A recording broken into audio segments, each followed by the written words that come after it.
வணக்கம். ஆகாஷ்வாணி புதுச்சேரி செய்திச் சுருக்கம் வாசிப்பவர் ஆதவன்.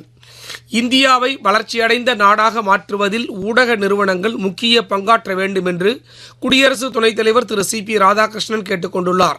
ஹைதராபாத்தில் தனியார் ஊடக நிறுவன விருது வழங்கும் விழாவில் பேசிய அவர், சமூக ஊடகங்களில் ஆதிக்கம் மிகுந்த மற்றும் தவறான தகவல்கள் பரப்பப்படும் காலகட்டத்தில் ஊடக நிறுவனங்கள் தங்களது உண்மையான குறிக்கோளை நிலைநாட்ட வேண்டும் என்றும் கேட்டுக்கொண்டார்.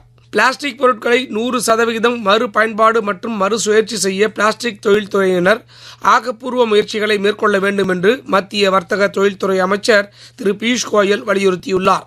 மும்பையில் பிளாஸ்டிக் ஏற்றுமதி அமைப்பின் பவள விழா மற்றும் சிறந்த ஏற்றுமதியாளர் விருதுகளை வழங்கி பேசிய அவர், சுற்றுச்சூழலுக்கு உகந்த பொருட்களை தயாரிப்பதில் உலகிற்கு முன்னோடியாக திகழும் ஆற்றல் இந்தியாவுக்கு உள்ளதாக கூறினார்.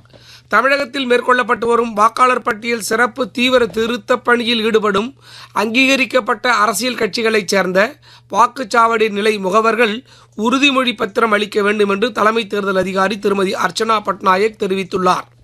சட்டப்பேரவைத் தேர்தலுக்கான தேமுதிக கூட்டணி குறித்து உரிய நேரத்தில் முடிவு செய்யப்படும் என்று அக்கட்சியின் பொதுச் செயலாளர் திருமதி பிரேமலதா விஜயகாந்த் தேனியில் நடைபெற்ற நிகழ்ச்சி ஒன்றில் பேசுகையில் குறிப்பிட்டார். தமிழகம் புதுச்சேரியில் ஒரு சில இடங்களில் இன்று கனமழை பெய்யக்கூடும் என்று வானிலை ஆய்வு மையம் தெரிவித்துள்ளது. கடலூர், நாகை, மயிலாடுதுறை, திருவாரூர் மாவட்டங்களில் கன முதல் மிக கனமழைக்கு வாய்ப்புள்ளதாகவும் தெரிவிக்கப்பட்டுள்ளது.